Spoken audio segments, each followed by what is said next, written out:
Grabatzen ari garen unean gaueko 11:00 minutu bat igaro den honetan, Getafek eta Bartzelonak Coliseum Alfonso Pérez futbol zelaian jokatu duten eSports Ligako 19. jardunaldiko norgehiagokaren analisia egingo dugu. Norgehiagoka azkenerako bana amaitu da eta honen bestez, bi taldeek puntu bana eskuratu dute jardunaldi honetan. Gogoratuko dugu, bi taldeek ere aurrekoan kopa jokatu zutela, hain zuzen ere Getafek utxeta bat irabazi zion Pontevedrari, aldiz Bartzelonak 5-1 egurtu zuen Betis Montjuiken.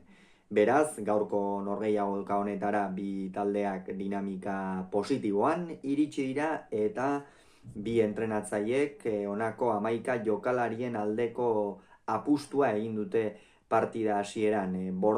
Jose Bordalasek, David Soria ipini du atepean, lauko lerroa atzealdean Juan Iglesias izan da eskuinegaletik, Diego Rico ezkerregaletik Alderete eta Duarte izan dira atzealdearen erdialdean, Jene aritu da euskarri moduan zelai erdian Mauro Aranbarrik eta Luis Millak lagunduta, hegaletan Aleña eskuinaldetik Koba ezkerraldetik eta goian Kristantus Utxe izan da.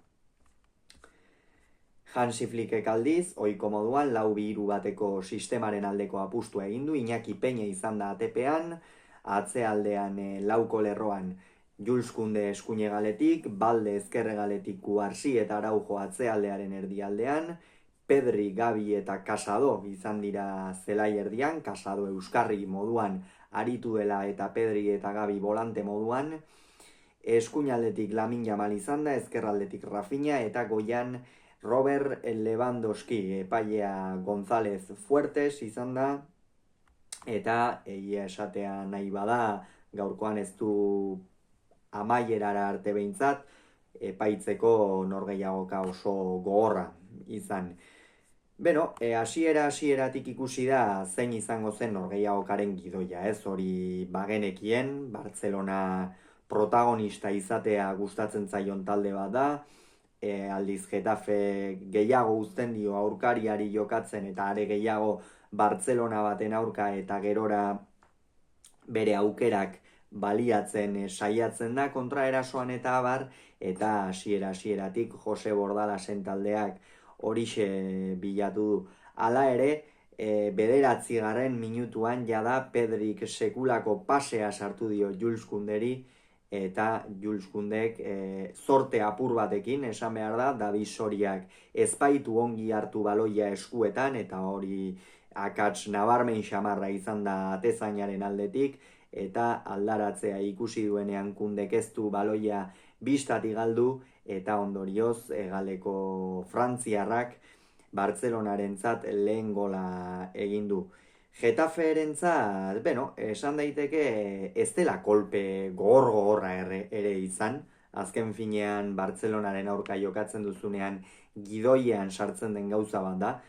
galtzen hasten zarela, eta horregatik, jarraitu du Bartzelonak baloiarekin, baina Getafek eta ziuraski Bordalasek ere lehen gol honen ostean jokalariei esango zien atzealdean batez ere irmo mantendu behar zirela, ez bazekiten apur bat ero moduan erasoan hasten baldin baziren edo jokalariak bai hegalekoak eta bai zelai erdian apur bat defenditzeko ipinita zeuden jokalari horiek apur bat erasora joaten baziren gero kontraerasoetan Bartzelonak sekulako arriskua daukala, presioan ere oso zur ibili dira eta Getafek bere momentua bilatu du, bitartean Bartzelona Lamin Jamalen aldetik eta Rafinharen aldetik sekulako arriskua sortzen aritu da horregaletatik petroleoa ateraz, erditikan egia da oraindik ere iruditzen zaidala Gabi ez dela bere mailarik onenera itzuli, inondik inora ere, azkenean lotailu gurutzatua usten duzunean eta jokalari hori gertatu zaienia jokalari guztiekin ikusi da nola gerora kostatzen zaien itzultzea, batzuk ez dira lehen bezala itzultzen, beste batzuk bai, eta nik uste Gabi itzuliko dela, baina oraindik ere ez dauka lehen zeukan protagonismo hori, askotan baloiak bere oinetatik pasatzen ziren eta Bartzelonaren erasoak hortik hasten ziren, baina oraingoan edo gaurko honetan behintzat eta azken partidetan ere ikusten ari gara ez dela horrela izaten ari. Kontua kontu, minutuak aurrera egin ahala, Getafe jarraitzen zuen, bere atea ia hutsik mantentzen, gol horren ostean ez baitira erotu, Bordalasen mutilak, eta 34. minutuan iritsi zaie saria. Aurretikan ere beste pare bat kontraeraso edo eginak zituzten, hor batez ere egaletan Koba izan da protagonista, egia esan Koba eta Hutxeren historiak oso zelebreak dira, azken finean biek ala biek lehen urtean batetik Kobak hirugarren RFF-en jokatzen zuen eta Hutxek uste dut bigarren RFF-en, eta gaur Bartzelonaren aurka aritu dira, eta denboraldi osoan zehar noski lehen mailako talde batean, Getafe bezalako lehen mailako talde batean ari dira, beraz benetan historio zelebreak eta futbolean jokatzen ari diren gazteei ere fedea sortuko diena noski inongo zalantzari gabe. 34. minutuan izan da hain zuzen ere, Kobak berak jaurtiketa ona egin du, hor Jules Koundé despistatua, harrapatu du Kobak erdiraketa horretan, eta Iñaki Peñak atera du, baina Mauro Aranbarri hortxe zen,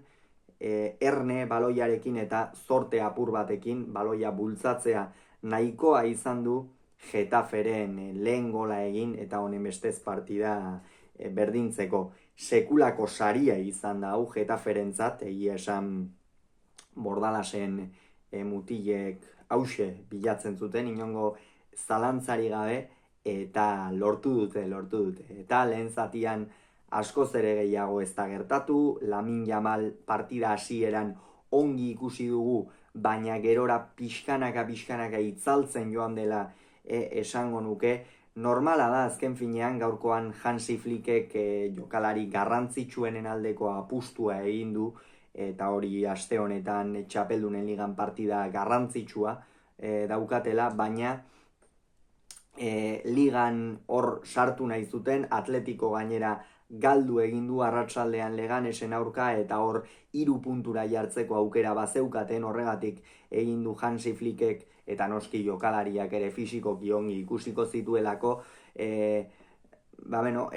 onenak hasieratik atera, baina jada 46. minutuan atsedena ematen hasi da jokalariei, esate baterako jada bigarren zatian Marc Casado ez du atera, Frenkie de Jongen ordez. Egia da gaurkoan Marc Casado ez dugula ikusi Bartzelonari beste partida batzuetan bezain besteko oreka ematen, ez? Hor askotan sartzen da Marc Casado bi erdiko atzelariren erdian, euskarria izanik, eta gaurkoan ez dugu hori ikusi, gaurkoan Bartzelonak egia da, beste baloi irteera bat egin duela, balde askoz ere protagonistago ikusi dugu, sekulako sakontasuna erakutsiz ezker egal horretan eta Getafeko atzelariei eta egaletako jokalariei ere burua uste handiak sortuz, baina gaurkoan Marc Casado ez da beste partida batzuetakoa izan, eta bere ordez Frenkie de Jong atera da, oso kritikatu ari da izaten Bartzelonako alde horretan Frenkie de Jong, baina gaurkoan niri gustatu zait, esan bigarren zatia hasi denetik oso jarrera ona erakutsi du, apur bat berak ere hartu du bizkarrean norgehiagokaren zama eta saiatu da Bartzelonakoren jokoari zuzenbidea ematen, naiz eta ez duen lortu, askotan oso bere duen jokaldi horretan ez, baloiak sakonean sartzen eta abar saiatzen ikusi dugu, baina ez du halakorik lortu. Eta 48. minutuan Mauro Aranbarrik min hartu du, partidako Getaferen goleatzaileak min hartu du, eta bere ordez Jeju Santiago atera du Bordalasek, egia esan Aranbarriren partida ona izan da, egia da, zelai erdian Getafek ere ez duela, asko jokatu, gehien bat Kobaren egaletik eta Aleinaren egaletik saiatu da min egiten, eta gero baloi luzeetan noski Kristantuz Hutxerekin, baina zelai erdian orokorrean Aranbarrik ez du protagonismo handirik eduki, ez da Jenek ere, eta bere ordez Jeju Santiago atera da, eta gero aipatuko dugu, baina berriz ere aldatu egin du. Bartzelonak 62. minutuan egin du beste aldaketa bat, partida esan oso irekita zegoen, Bartzelona saiatzen ari zen, berriz ere Getaferen ate hori zulatzen, baina Getafe beti nabarmendu izan da atzealdean eta talde oso sendo moduan, eta gaurkoan ere alaxe aritu dira Bordalasenak, eta hor gero 62. minutuan Gabi kendu du Dani Olmo ateratzeko, esan dugu, Gabiren partida, orainik ere falta zaiola, itzultzea bere onenera, ez dela lehen bezain protagonista, apur bat bere lekua bilatzen ari da Flicken sistema horretan, ez erdipuntan jokatzen ari da, baina bera askoz ere jokalari libreagoa da, atzealdean ere ongi defenditzen duena, eta taldea bizka eta taldearen zama bizkarrean eramateko ere gaitasuna baduena, eta bere ordez Dani Olmo atera da, apur bat sormen gehiago edo nahi zuen Flickek, baloi sakonagoak sartzeko aukera gehiago, Dani Olmok ere ematen dionoski egalean beharko balitz apur bat sakontasun gehiago eduki, hori edukitzea, baina ez dio eman, Dani Olmok ere jokatu dituen minutuetan ez du errandirik egin, eta hori ere Bartzelona noski falta mota du. 66. minutuan aldaketa bikoitza egin du Getafek, kasu honetan Jeju Santiago hain zuzen ere eta Carlas Aleñak kendu ditu, Jejuk horixe 17 minutu jokatu ditu, besterik ez, hor txartel bat ikusi du 53. minutuan, eta ondorioz Bordalasek ez du jokatu nahi izan Jeju gehiago zelaian mantenduz, eta bere ordez Álvaro Rodríguez atera da, eta Carlas Pérez Aleñaren ordez, eta Aleñaren partida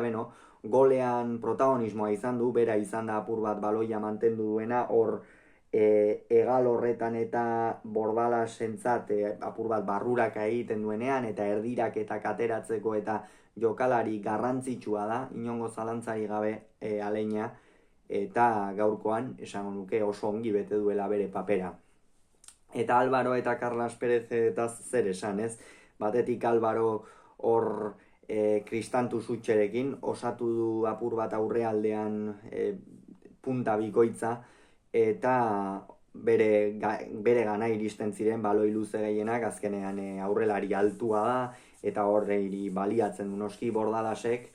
baina ez du min egiteko aukerarik izan, aukerak ere apenas izan ditu, eta Carlas Pérezek gehiago izan du atzealdean jarduteko bokazio behar hori edo ez, Aleñaren egal horretan